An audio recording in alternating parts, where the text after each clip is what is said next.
Hey, and welcome to Colby's Corner. Today we will be talking about our history, and we are at the Middleton Place, where actually one of the signers of the Declaration of Independence actually once lived here. So stay tuned, because Colby's Corner starts now.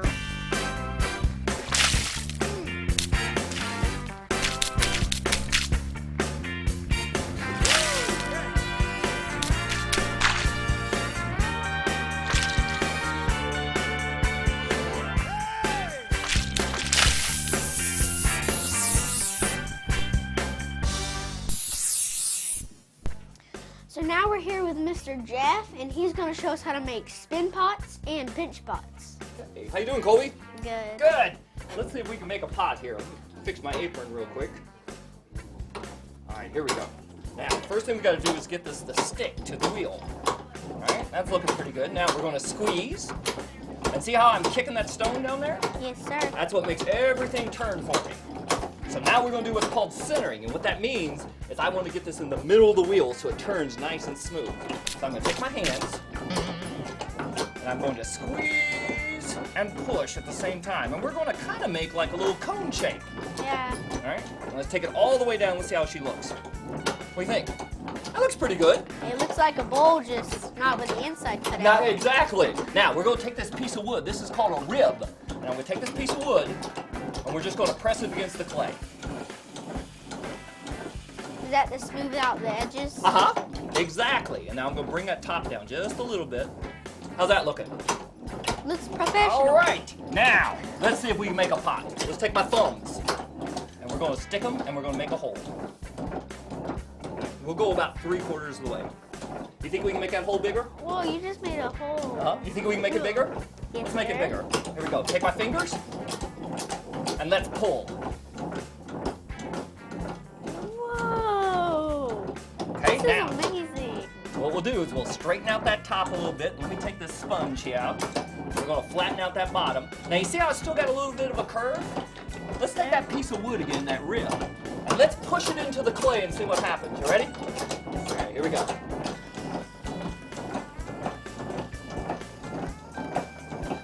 How's that look? Is that better? That's awesome. Now, let's straighten out that top. Got a little wobble, but we'll fix that as we go. Now, think we can make this bigger? Yes. Let's make it taller. I agree. We're going to do what's called pinching. I'm going to put my fingers here, and I'm going to pinch. Now, you see that little line? Yes, sir. Watch what happens when I squeeze it. You're bringing it up. And what's happening to the pot? It's getting taller. Ah, we're making it taller. Now, let's straighten out that. That's kind of a crooked top, isn't it? Kind of wobbly, isn't it? You think we can fix it? Let's fix it. It's going like All that. right, here we go. Now, all right, now hold your breath. Let's make sure this works right. You ready? Here we go. Okay, you ready? Go. How's that? Does that look better? So how's this look so far? Awesome. Pretty good? Wait a minute, what did we say we were making? We're making a bowl, right? Yes, sir. Does that look like a bowl? Nope. That doesn't look like a bowl to me either. Let's see if we It can looks turn like a it. pie. Let's see if we can turn it into a bowl. Ready? All right, we're gonna kick up some speed. You tired yet?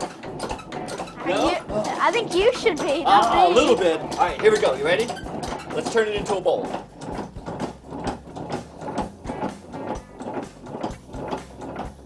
This is amazing. Now, does that look like a bowl? Yes. Whoa. Okay, well, let's see if we can bring it out just a little more. We've been working on the outside. Let's work on the inside real quick. We're just going to pull it out just a little bit. Not too far. There we go. Let's see if we can straighten that top out a little bit. And let's do one last thing. I wish I had your talent. Oh, well, so there's our bowl. Okay. This is When this bowl's all done and it's ready to go and stuff, what would you eat out of that bowl? Everything I could. It's amazing. You know what I'd have out of this bowl? What? Ice cream. I think that'd be the best thing to eat. Yes, sir. Okay. So that's how we make one here on the wheel. And I'm going to let this dry for a couple days, and then I'm going to put it into what's called a kiln, which is like a really big oven, and I'm going to bake it. How hot do you think my oven gets when we fire this? What do you say? How many degrees? What do you think? 650? 650? You know how hot? 2,000 degrees. Wow. And it's going to take me almost a full day to get this done. But when it's done, we'll put some colors on it, and we'll have a bowl that we can eat out of. Cool. Okay. Now this is the wheel. You want to make one by hand with me? Yes, sir. All right, we'll do a pinch pot, okay? So you said we were going to be making a pinch pot, right? Yes, we're going to make a pinch pot. We're going to do this just using our hands and pinching the clay. Okay, so here's what we're going to do. Are you right-handed or left-handed? Right-handed. Okay, so put the clay in your left hand. All right, then I want you to take your thumb, and we're going to stick it in the clay. And I want you to go about 3/4 of the way. Push really hard. Keep pushing. You can do it. There you go. Keep pushing. That's good. Now, pick it up. Let's see it. You see on there? Excellent. Now let's put it back in our hands, and we're going to take our thumb out. See the hole? Excellent. Very good. Now here's what we're going to do. Watch me. We're going to put our thumb in the hole, and then I'm going to take my fingers, and starting at the bottom of the ball, we're going to pinch. But as I pinch, I turn the clay. Now what's happening to my pot when I do that? It's getting a bigger hole. Ah, exactly. You think you can do it? Uh-huh. So Okay. put your thumb. Put your thumb in. in Now it. pinch with your fingers at the bottom, and turn the pot as you do it. Ah, see that hole? See how the hole's getting bigger? Uh-huh. Uh-huh. Very good. All right, now let's take your hands out and let's take a look at it. That's good. Excellent start. Now, you remember how we put our fingers at the bottom and pinch? Uh-huh. Now we're going to put them let's put them in the middle. Right here? Yeah, about in the middle, and do the same thing. Just pinch and turn. Turn it around, pinch it out, and it should be getting a little bigger, plus we're thinning the clay out. Uh-huh. Okay? Should there be fingerprints like that? Or Yeah, that's okay. Okay. Okay? Now, once you get that done, just move up to the top and do it there. But don't pinch too hard at the top because the clay's a little thinner right there. And it may crack on you, so we don't want to go too far. There you go, that's good. All right, let's take a look. Excellent. Now, put your thumb back in. Okay. Okay? Now, let's turn it upside down. Now let it sit on your thumb. What's it look like? Mushroom. Does look like a mushroom. Doesn't it? Now let's take our other hand and let's start at the top again. Put both thumbs inside. Take our fingers and pinch and turn it. This is going to flatten out that bottom a little bit so it'll stay really good. And then as you turn, just start moving down the pot a little bit, like you did before, you remember? So get lower as you Yeah, go? just get a little lower, exactly. And then just open this up. All right, you ready to see what you made? Let's turn it over and put it in the palm of our hand. Excellent. That's a pinch pot. What do you, now this is air dry clay, so you could take this home tonight and let it dry overnight, and by tomorrow morning it should be pretty hard. You could use it, and you know what the other thing you could do? If you want to get your parents and they can help you get some paint, any type of paint, and you could paint this any color you want. What do you think you could put in this bowl? What would you put in it? Coins, probably? Coins, some change, yeah, I think that would work. How about some, you know what I put in there? What? I think we could get some chips and some salsa and dip in here. I like to eat a lot, you notice? Yeah, excellent. So there's our pinch pot. Excellent job. Thank you. Good. Here, we'll do a high five on that. Woo! Oh, hey. Wow, you guys caught me here at one of my job sites. Hey, that was really cool how Mr. Jeff made that bowl. Hey, Colby, remember, if you need any help painting that, just call me, Painter Pete. I can help you with that. Today we're talking about history, and we're spending the day out at Middleton Place. Middleton Place is full of history, and you'll get to see how people worked and lived 200 years ago. So it looks like Colby is going to have a fun day out there. Did you know a long time ago when people would move into a new community and live there, they would start building houses, churches, businesses, and before long, it would become a town or village. We don't really see that too much today in today's world, but you have seen some neat area history today. Every town or city has its own history. Did you know the Bible is also a history book? Yep, it sure is. I call it His story. God's story.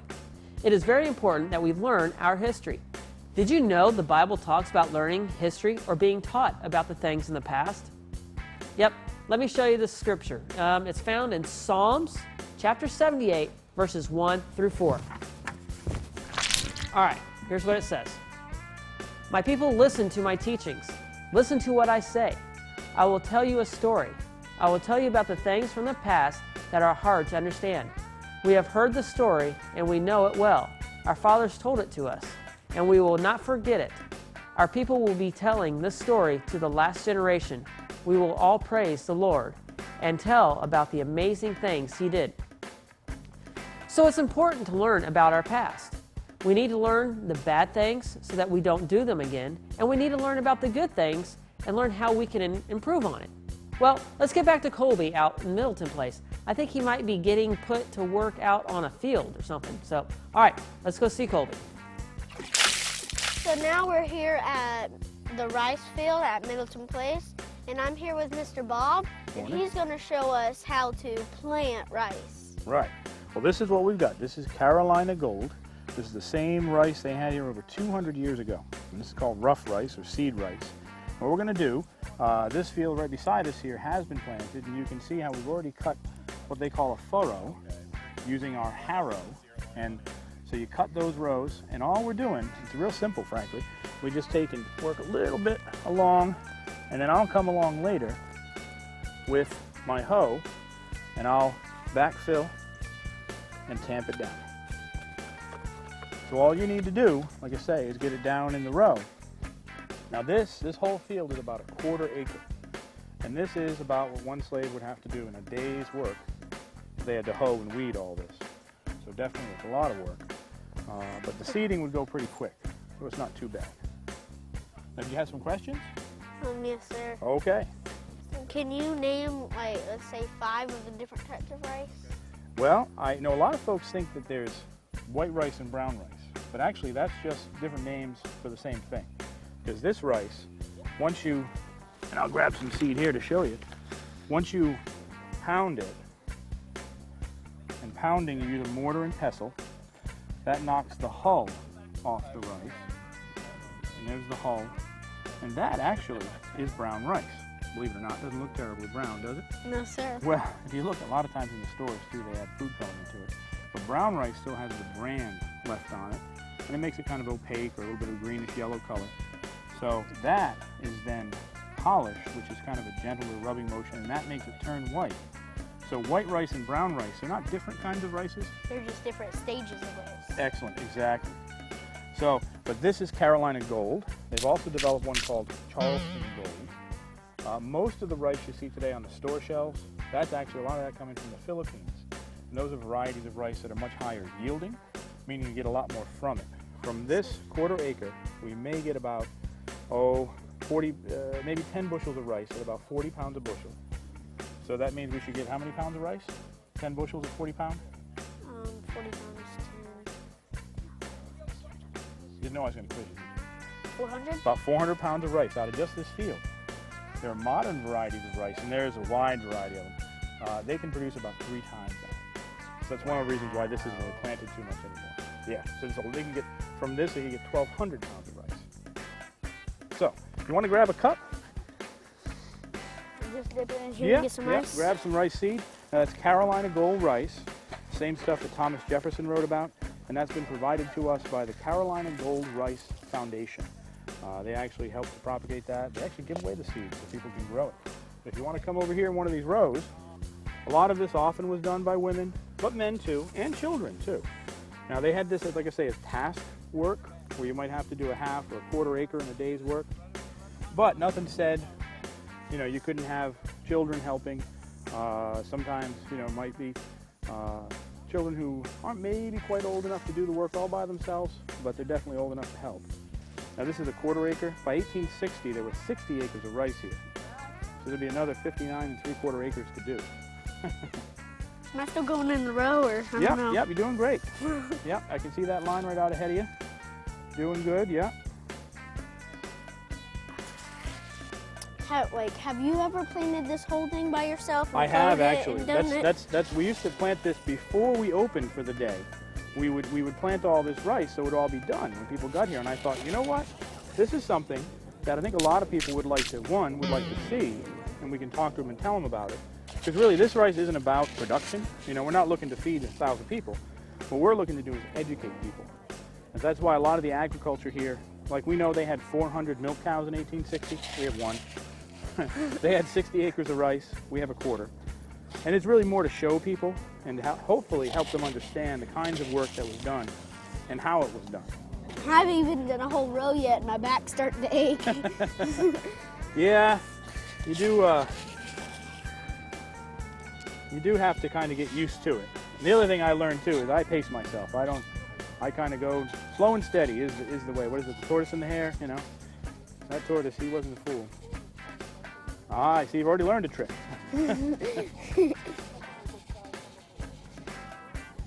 There you go. Well, that was easy enough. Yes, sir. Well, thank you very much. I appreciate your time, appreciate your help.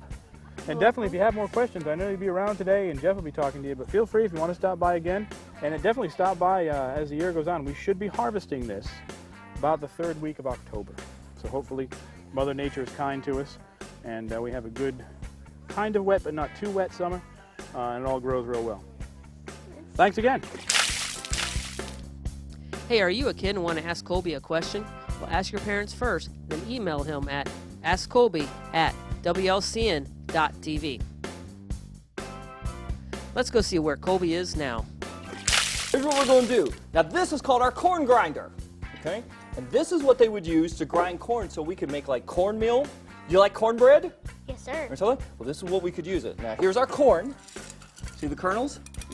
We're going to take this, we're going to put this in the middle of the stone here. Okay, we'll put there. Let me set this down. Let me get this out of our way real quick.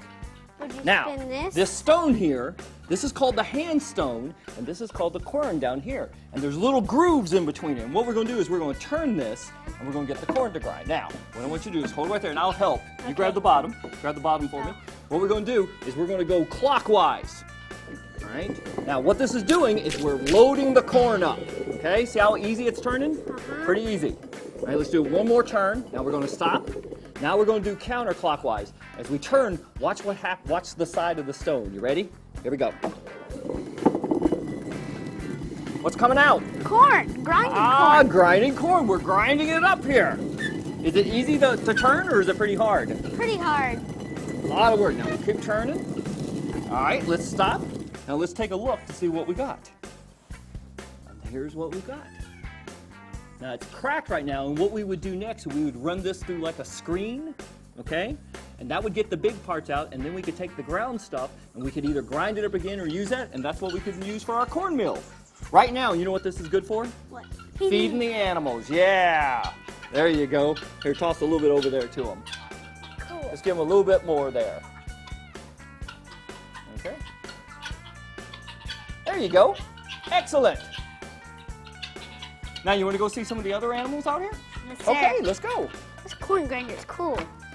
Now, all the animals you see out here, you know what they are? Animals? They're workers. Everybody's got a job. See the water buffalo? Yes, Now sir. between 1854 and 1865, Williams Middleton, he had 11 of these guys out here. What do you think their job was? Scare off predators? Scary. They are kind of scary looking. Let me ask you a question. Does he look pretty strong? Yes. You sir. think he could move a lot of stuff? Yes, sir. You know what he is? A what? That's my tractor. He's like my truck. He gets to move all the big stuff. And one thing they would try to use him is they would use them in the fields to plow up the dirt. Like we think they may have used him in the rice fields trying to do that.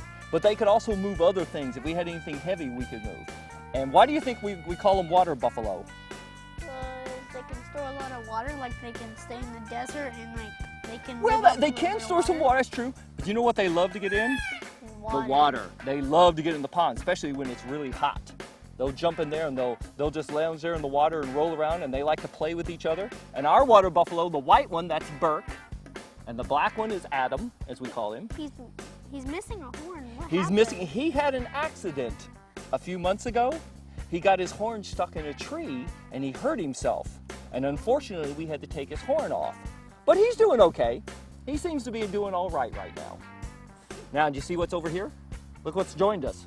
Peacock. The peacock. Now, what do you think the peacock's job is out here? To be pretty. You're exactly right. That's my lawn ornament. He's out here to look pretty. You're exactly right. Look at his feathers. And that right there, that's a male. The male peacock, he's the one who's got all the big, pretty feathers. The females don't have the pretty feathers. Aren't the females called peahens? The females are called peahens. Wow, you know all this stuff, don't you? Excellent. All right, these are our milk cows. What do you think their job is? To produce milk. Ah, very good. In 1860, you know how many milk cows they had out here? 20. 400. Whoa. And this right here, that's Annabelle. And on the other side, that's Annie. Is Annie like just like younger or something? She's a little bit, yeah. Matter of fact, you know what? Annie is a mom. Her calf is over there. What's her name? The calf's name is Valentine. You know why her name is Valentine? She was born on Valentine's Day. Very good, excellent. Now, we milk them twice a day out here. They get milked once in the morning and once in the afternoon. And we take the milk, and sometimes we'll feed it to some of the animals, like the pigs and stuff like that. Like when we have piglets, they get the milk, and we'll use it like that. So how do cows like produce milk then? How do they produce milk? Okay, you see underneath her on the back there, she has an udder. Yes, sir. All right, and that's what gives milk. And what we'll have to do is we have to go under and we have to squeeze what are called the teats. And you squeeze and pull, and the milk comes out of there for them. Cool. Now, you want to go over and see some horses? Yes, sir. All right, we'll go down this way. Now, these guys are Belgian draft horses. What do you think their job is? Can I pet it? Uh-huh. Do you think is he pretty strong looking? Oh, yes. Yeah. If the water buffalo was my tractor in my truck, what do you think these guys are? I don't know. These are my cars. They get to pull the carriages out here. Boy, they're pretty curious, aren't they? Mm-hmm. What are you guys doing, huh? That's all we got, buds. Ooh, he needs a breath mint, doesn't he? Yeah. Wow. Wow. These are cashmere goats. In around 1840, Williams Middleton had a bunch of these guys out here, and he was actually combing out the hair, and he was sending it to France to be spun. You know what they were making out of this? Cashmere sweaters. Very good, exactly. And these are two girls here, and they love to have their neck scratched. Oh, yeah. Very much so. Oh, yeah. They're like dogs. Well, in a way, yeah. Yeah, Their he likes eyes are having beautiful. Uh-huh. Don't They're eat pretty good girls out here. Don't eat my finger. Okay. I know. As long as your fingers don't look like hay, I think you're okay. Oh. Yeah, she doesn't like having her horns touched, but her neck, she loves having scratched. Yeah, she's like, See, I think but they. when I touch horse day. You know what? I think as long as we stay here Sure. scratching their necks, I think See? they'll stay here all day. What do you think? Probably. I don't think they'll even move. Now this is one of our lambs. This is the 9th one that was born this year. And you know when he was born? Last Friday. So he's like, what, about 6 days old. Opie's saying hi. Here, Hi. I'm shaking your hand. okay? And he's a boy. Is a boy? Uh-huh, this is a boy. So he's called a ram. Their fur is so thick. Yeah, isn't it? Wow. And you know, probably within about 30 minutes of being born, you know what he was doing? He was up walking around all by himself, and he's already talking. It sounds like he's saying mom. Yeah, he's looking for mom. Now here's what we're gonna do. I'll walk over here and put him down and let's see if mom will come out to him. Let's see what happens. You ready? Come here, mama. Come here, mama. It's okay. Oh, here he goes, watching. Go!